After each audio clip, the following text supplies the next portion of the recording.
nhỏ rong sao đời nó sao lọt thuộc nó tôi chỉ cảm nhận nên đắt đá đi đó.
Sát thể đi nữa.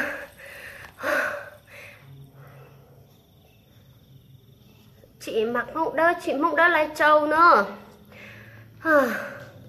Mệt lắm, vừa nhảy vừa hát như thế này mệt thiệt luôn đó. Chị đã thực thua nghe.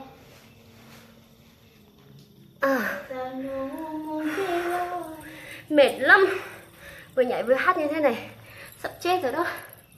Hát bài này nhá. Bài này nghe nu chỉ nó cơ tế. Mọi người ơi mệt quá rồi. Cố lên, cố lên. Vừa nóng nữa. Giờ luôn muốn dây lo chỉ một câu chuyện Sa tia có ngu lọ thiệt chỉ cho cậu.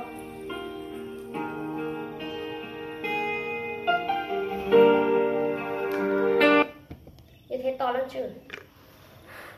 Thiệt tỉnh. Nắp một đất của rong thế à, của rong cao thế à, của rong cao thế à. đuôi y trong vì đuôi y trong vì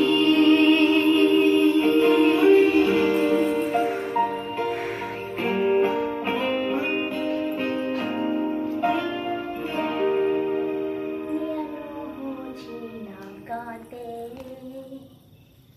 tua to chế nó có chuyện nhỏ.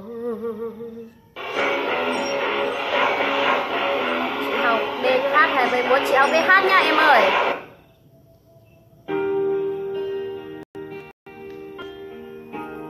Chị bên hát nha.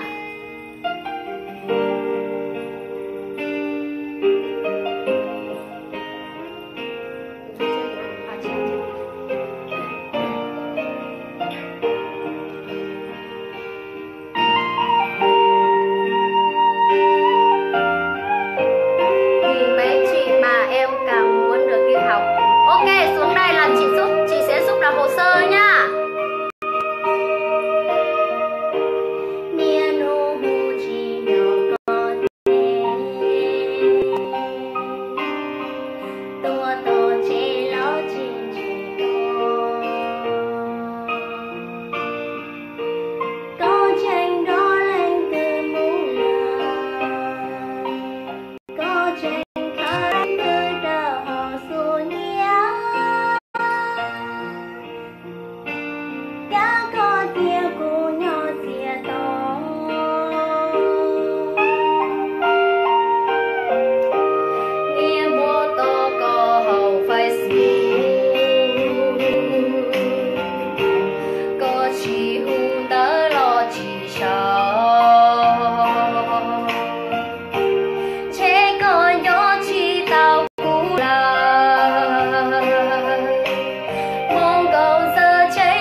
Là con gái cứ phải bận lòng đắn đo khi hẹn hò, làm thế nào mới có thể bên nhau như đã hứa. Có lẽ cần một cái gật đầu xin cha mẹ về bên nhau.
mỹ phẩm tắm trắng hay làm trắng cái gì thì ít chị nha, để inbox cho chị để chị tư vấn cho nha. Mỹ phẩm tắm trắng này, bôi trắng này, kem dưỡng da này, phụ kiện các thứ nhé, phụ kiện với lại quần áo dân tộc, đó là quần áo dân tộc Mông và quần áo dân tộc Kinh có hết nhá. Ai cần gì thì cứ inbox chị nha.